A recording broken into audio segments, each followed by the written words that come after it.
Is there a flurry of support, or is this just talk instead of sending them money and weapons, which they need? Well, it's that rhetorical statements that we're seeing from the G7, the Group of Seven, which is the US, Europe, Japan and Canada. These are nations that have generally been strong backers of Ukraine throughout over the past 2 years, and certainly supporting them through money, through military aid, and also through this broad kind of statement of support. And so what we're seeing is that. What we're not seeing, of course, is the unlocking of major aid for Ukraine, particularly from the US. Even as this is happening, there's still $60 billion, which is locked up in Congress, and Ukraine says they need that money because they're running out of weapons, they're running out of ammunition. You can see that playing out now in the conflict on the ground, and they're saying, you know, this rhetorical support is important, of course, and the feeling that they're not alone in this, but they are kind of alone unless they get the money that they need. It was also the first victory for Russia. I don't know whether you think it's a small victory, whether it's actually telling. Well, it's quite a symbolic move around Avdiivka recently. You saw the Ukrainian forces pull out of there. We're also seeing sort of further progress from Russia a bit in the south and the east. There's talk about fresh pushes around Kharkiv, for example. So the sense is Russia feels it does have some momentum here. And is it going to try and make a major push around this anniversary, for want of a better word, that so we're reaching the third year here? Do they feel that now's the time to push on? Because obviously Ukraine is running low on weapons, running low again on ammunition, artillery and so on. If you've got a window of 6 months where that may not come, now's the moment for Russia to press the advantage. I mean, will Ukraine actually get that US money that's for the moment locked? There's no path forward at the moment for it to happen. It's so locked up in the political space at the moment in the US. You know, it's a very febrile climate in Congress. You've got, you know, the run-up to the US election. You've got the presumptive Republican nominee, Donald Trump, saying to Republicans, do not do a deal here because it's not what we want to do. We want to pull out of this war, you know, if we can. And so there's just no path forward for that. No one's able to find a solution. And so is there other ways that Ukraine can get money? They're going to get maybe $900 million or so from the IMF, but it's nothing like the amount that they say they need. So, Roz, I mean, two possibilities. Let's assume that you were looking at, you know, a Trump-Biden rematch. Let's say Biden stays in the White House. Still, if the war goes on for much longer, is this still a natural advantage to Russia? Well, it's going to become harder no matter who's in the White House come the end of the year if this war is still going, whether it's Joe Biden or Donald Trump. I mean, Donald Trump says that he'll just try and end the war straight away.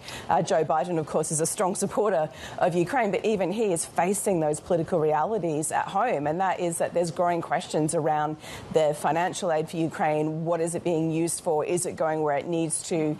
Is there a point where you have to have those conversations about Ukraine sitting down at the negotiating table or looking to negotiate some kind of solution with Russia? That's only going to grow louder no matter who's in the White House. But is there any doubt in your mind that actually if we have Trump in the White House, then he's going to be more friendly with Vladimir Putin, and his potential, you know, negotiation is actually giving some sovereignty or giving territories to Putin, Ukraine territories? Well, he just simply says that he thinks he can end the war immediately, so he'll get Russia and Ukraine somehow at the table and a solution with that. And that really equates to is Ukraine agreeing to cede that territory. Right. And, you know, in the instant of getting a solution is just to say that the amount of land that Russia has taken, which is not insignificant in the east, the south, the industrial heartland of Ukraine, that Russia may as well just keep it at this point. I mean, that seems to be Donald Trump's solution. You know, whether Vladimir Putin would want to negotiate is also a question. Does he feel that he should just push on regardless? But that seems to be where the conversation is heading. Is there some kind of negotiated outcome? I mean, he said in the interview with Tucker Carlson that the war could end tomorrow, you know, if he got his terms. Do you take that at face value?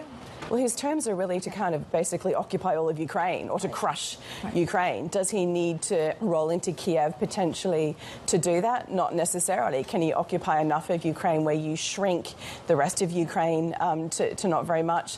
That's possible. And of course, the big question is if that does happen at some point, what are his further goals beyond that? What are his long-term goals for Europe? Of course, he talks about Ukraine very much in this idea of the West versus Russia, you know, and that Russia has to defend itself against this existential moment. And that includes Europe. So what does he intend to do beyond that?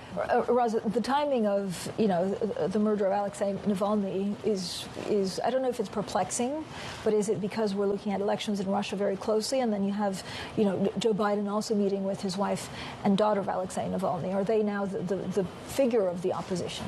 Well, either way, whatever happened to Alexei Navalny, he was obviously someone who'd been sick, but also someone, who Putin didn't want to have sort of there as he comes into elections. But if you put that together with the death of the Wagner chief, Prigozhin, who died in a plane crash some months ago, the message is just very clear. Like, you don't want to be opposing Vladimir Putin at home or abroad. We've seen, of course, this case recently of a Russian defector who's now apparently turned up dead in Spain. So very much this message is that he's got no tolerance for dissent either at home or abroad. Ros, what does this all mean for Europe in 5-6 years? And there's talk about Europe needing to be stronger defense to look at any possible extra incursions from Russia. But can they really deal with it? Well, that's the question. I mean, Europe's talking a lot about this idea of 5 to 8 years, that by then Vladimir Putin will have rebuilt his army to the point. Of course, he's taken heavy losses in Ukraine, so he'll be back at the point where if he wanted to, he might be in a position to strike further into Europe. And that's the real concern that particularly the Baltic states, states in Eastern Europe have. Whether he'd actually do that, it's very, very hard to tell. But the question then, is Europe ready? Because Europe stopped spending on defence. They really cut their defence spending for many years. Now they're suddenly trying to catch up, but they've got a long way to go.